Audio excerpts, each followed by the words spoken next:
And now, tonight's presentation of radio's outstanding theater of thrills, Suspense. Tonight, we bring you a transcribed story of a day in the life of a woman who awaits an execution. We call it The Murderess. So now, starring Cathy Lewis, here is tonight's suspense play, The Murderess.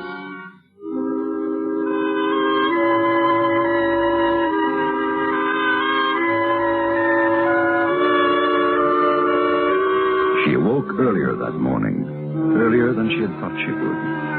Purposely, she had gone to bed later the night before, read later.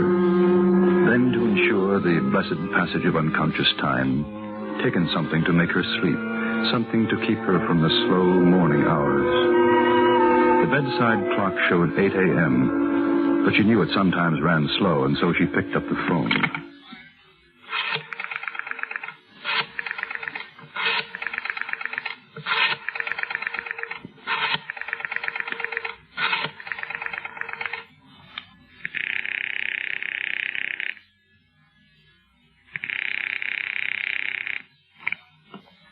At the tone, the time will be 8:06 and 30 seconds.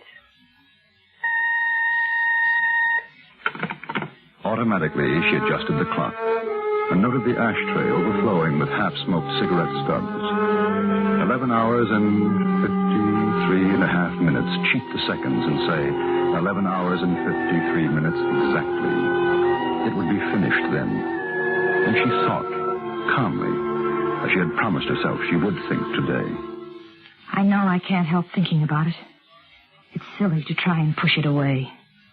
But I've got to occupy myself with every minute, every second. Then the time will pass. There's lots of things to do. And I'm lucky. I didn't think I'd be able to sleep at all. And I did get 5 hours. I'm lucky. She got out of bed, and knowing the morning paper would be lying outside her door, she perversely delayed the moment when she would bring it in, instead going to the kitchen and turning on the flame under the kettle. It was at that moment of brushing teeth, washing face, that she saw, for the first time that day, the face in the mirror, her own.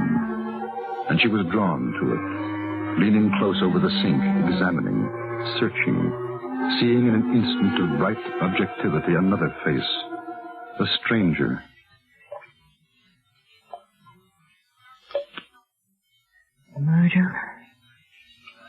Murderess. You, not me, but you. Your lips are chapped. It's always this time of year they get that way. You're a murderess. You killed someone. You killed him. I saw you.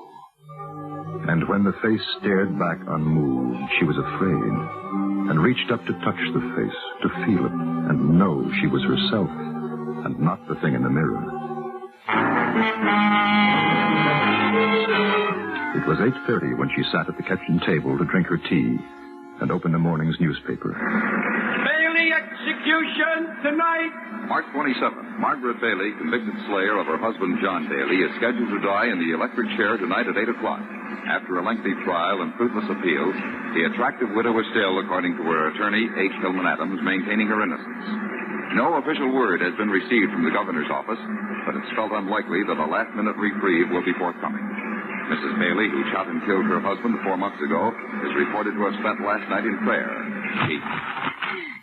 That's not a good thing to do. I mustn't read anymore. When I go out, I won't look at the headlines on the newsstands. I won't listen to the news broadcast. Not today. That was very silly to read that. Oh, I wonder if I'd be praying. I wonder what she feels. Oh.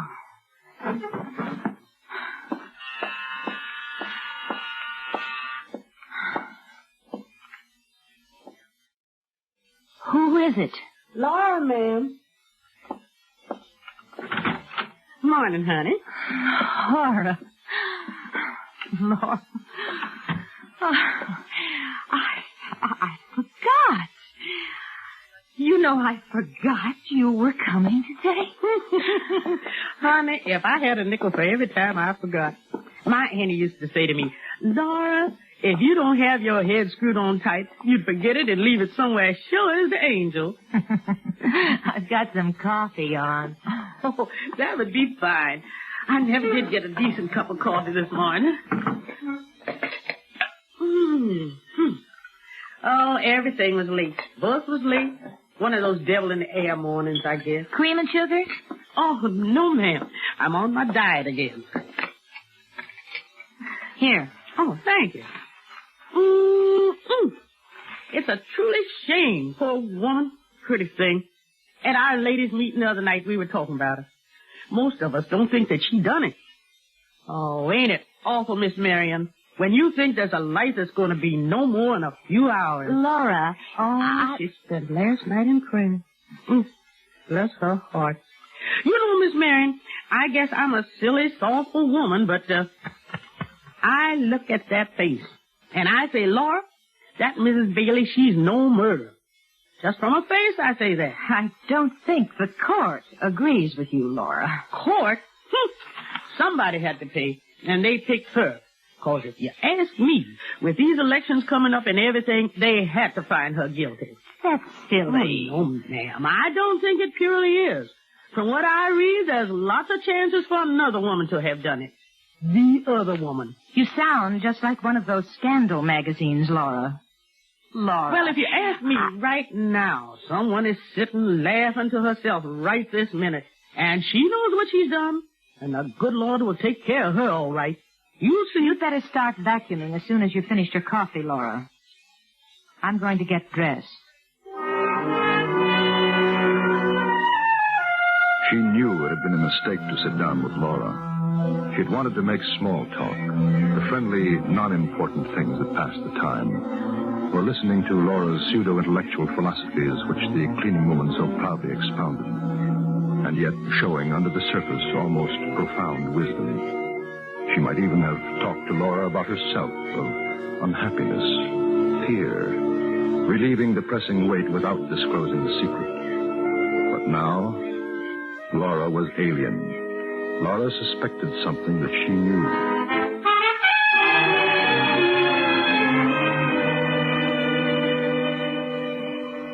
It was 10 o'clock, and there were 10 more hours until 8. Get it, Laura. Hello. Hello, dear. Hello, Mother. How are you? Fine. Did I wake you up? No, I've been up since 8. Oh, is Laura there? Yes. Do you want to talk to her? No. Just tell her I'm expecting her on Monday. I wasn't sure whether it would be Monday or Tuesday, but I decided Monday. All right. Are you all right, dear? Yes, I'm fine. You got one of those headaches again? I wish you'd go to the doctor about it. It worried me so much. I'm fine, Mother. I haven't got a headache. Oh, I'm glad. Would you like to come over for dinner tonight? I thought I'd... No, thanks. Thanks, Mother. I've got a date. Oh? It's nobody you know, Mother. Well, that's all right, dear. I thought you might like to watch TV. There's a very good show at 8 o'clock. Jackie... I'm sorry, Mother. Maybe you could bring a date for dinner. And we could watch the show at 8, and then you could go on to wherever you're going. I told you, Mother, I can't. Look, I've got to go now. I'll talk to you soon. Tomorrow. All right, dear. Goodbye. Miss Marion, can you help me? I want to move the cabinet, ma'am. It hasn't been cleaned behind there since Noah. Oh, all right. You just take the corner, honey. Don't strain yourself. Just kind of lean. I'll do the pushing. Now. Just a whisker more. There.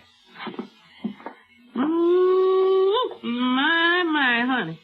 If you've been missing any bills and things, that's where they are. Ooh-wee. I declare. I'll take them, Laura. Well, here you are. Oh, what a nice-looking gentleman. Give it to me. It's a picture of him. I thought I'd lost it. I thought it was lost. She saw it. His picture was in the papers. She'll remember. She'll think about it, and she'll remember.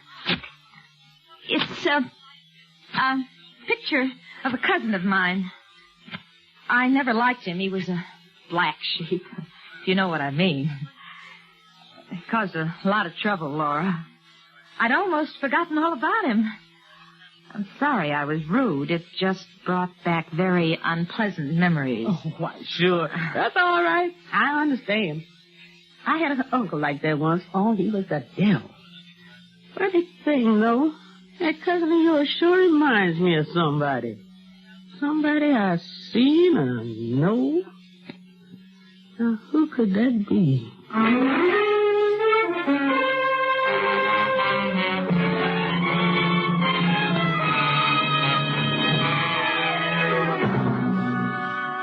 You are listening to The Murderess, tonight's presentation in radio's outstanding theater of thrills, Suspense.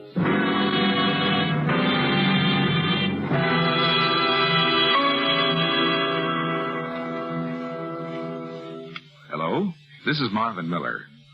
We'll return to our program in a moment, but first, here's something to think about. The United States of America is young among the nations of the world, but it has proven the value of its way of life. Perhaps the most important words in our national heritage are the first three words of the Constitution.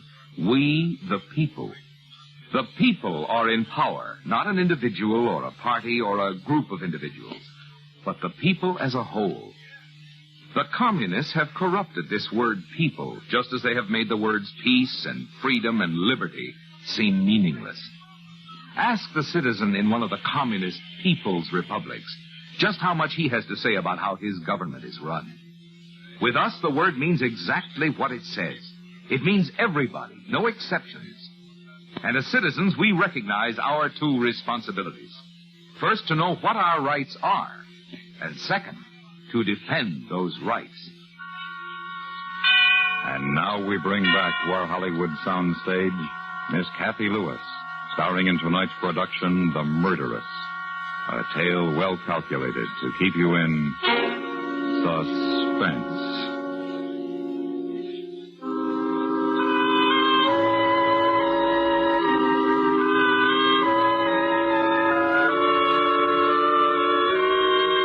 It was noon. She had listened to the sounds of Laura vacuuming, kitchen harmonies, clinking of china, ring of silver.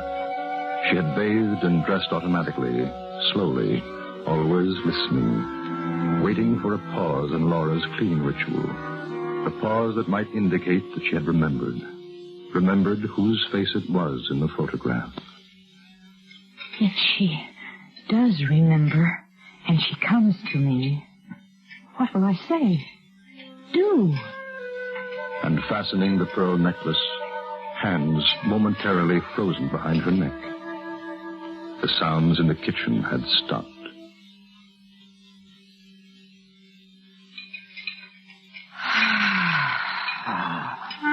The clasp of the necklace was secured, but all of the plans so carefully made to ease the passage of this terrible day were gone. She knew she could never recapture them.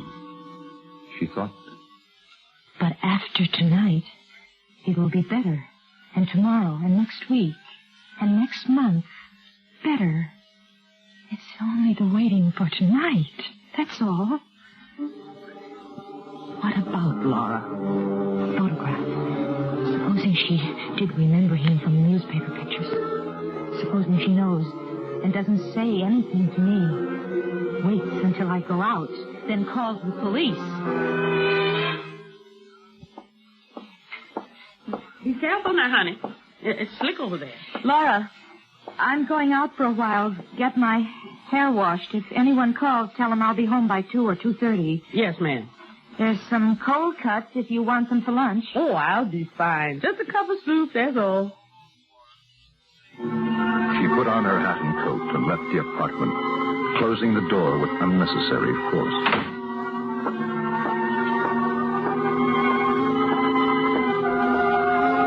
the elevator door, she stopped and waited for a few moments.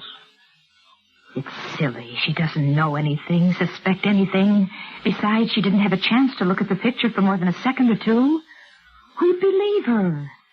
Lots of people resemble other people. Unless the police do suspect somebody else and they know it wasn't his wife. But if the newspaper stories were just a trick trying to make me think that she was going to die tonight, knowing she's innocent... Yes, I know. Yes.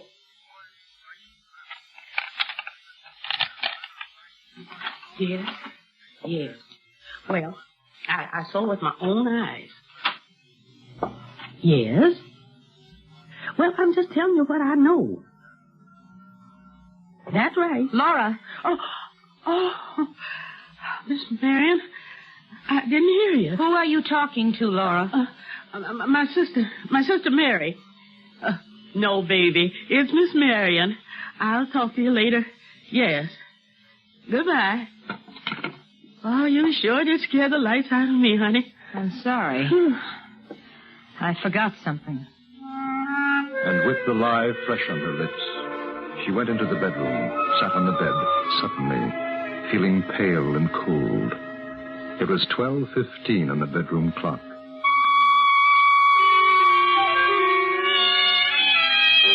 She had called the hairdresser and canceled the appointment. She knew that she couldn't leave the apartment, not at least until after Laura had gone, and that wouldn't be until 4:30. Laura had been calling the police. She was convinced of that. But I don't think they believed her. Still, they might begin to wonder. They might investigate. She was lying on the bed, arms folded behind her head, aware that her shoes were still on, sharp heels endangering the lacy counterpane, but not caring. Hearing the sounds of Laura's humming and an occasional groan as she stooped to her work. Even if they did come, they'd never find the picture. They couldn't prove anything. I'd deny it. But what would I have to deny? I mustn't do that. Then they would suspect. Oh, I wish I could sleep. This isn't the way it was supposed to be today. Oh, I think I'll make some coffee. Hello? Alice? No. What number do you want? Batting 35769. You have the right number, but there's no one living here by that name. I'm sorry. You all right, honey? Yes. Well, you want me to make you a bite of something to eat? I'm just going to make some coffee. Well, maybe you'd feel more chipper if you...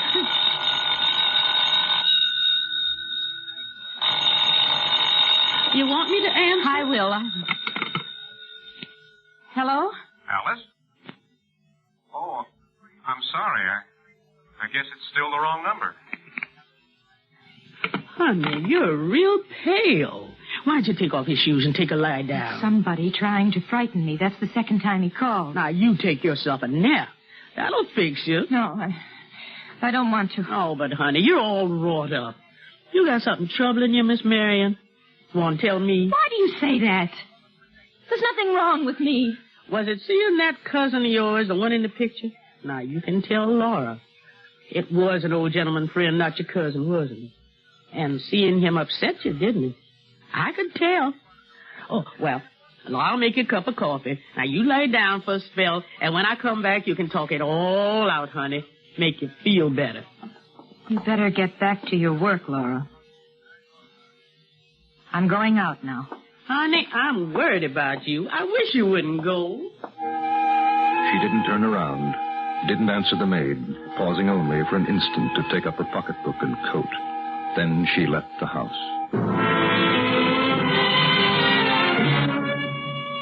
For an hour, she walked in the city, aimless, not thinking, not seeing. And it wasn't until she noticed a cruising patrol car that things drew back into focus. Perhaps they're looking for me. They found out. They know. I should have done something. What? Killed her? Killed Laura? Oh, you're crazy thinking things like that. It's 3 o'clock. 3, 4, 5, 6, 7, 8. 5 hours. I'll go to a movie. They wouldn't find me in there. They wouldn't think of looking there. It'll pass the time. She went into the first movie theater she saw, not looking at the marquee. Paid her admission, almost ran inside, then sank into the worn, shiny seat and leaned back in semi-darkness and watched the flickering light on the screen before her without seeing or caring about its content.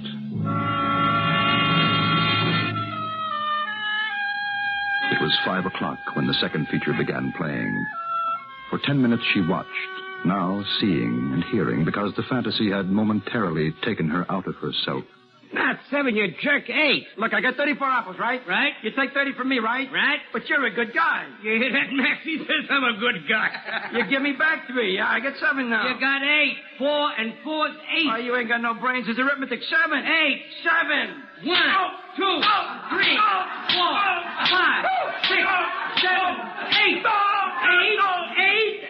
Okay. 8. He said 8. You heard him? I heard him. 8 it is.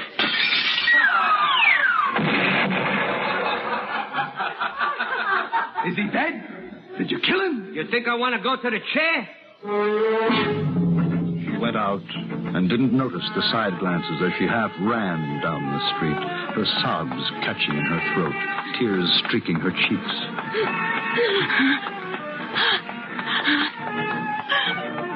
I killed him.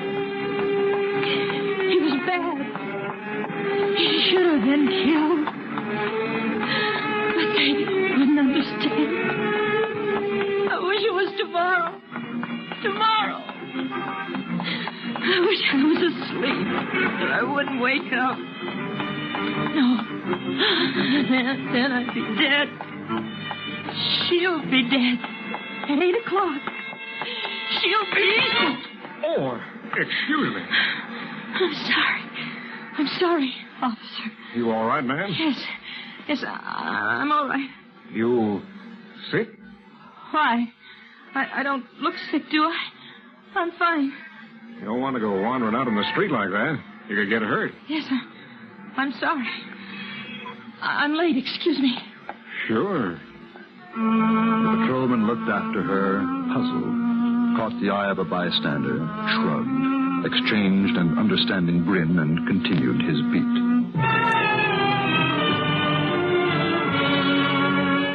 It was 6 o'clock when she turned into a quiet cocktail lounge on a side street, needing the drink now to forget, to blot out the last 2 hours of waiting.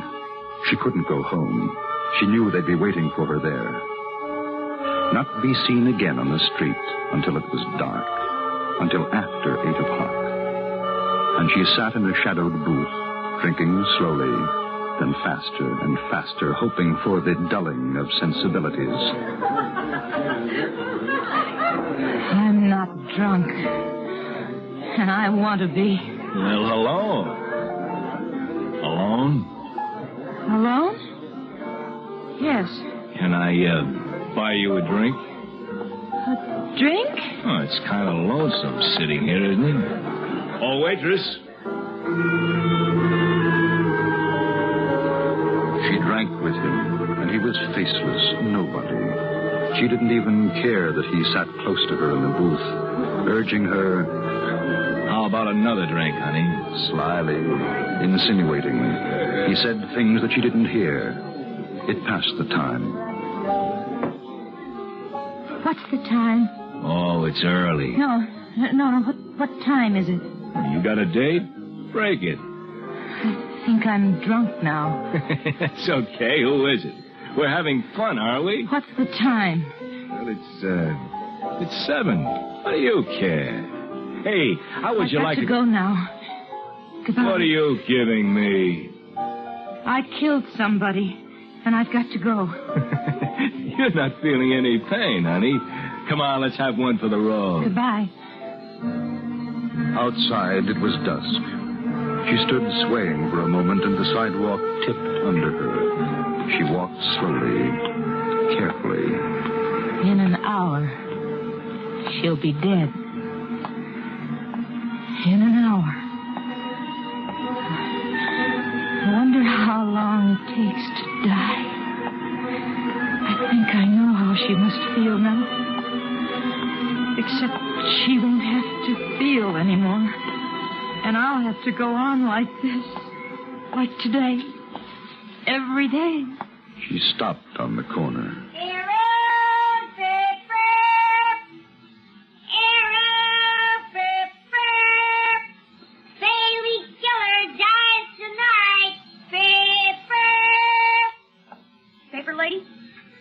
No, I don't think so. Is there a police station anywhere near here? 5 blocks down and on your right. Thank you. It was 7:15 when she went into the police station and said to the sergeant, I want to give myself up. I killed John Bailey.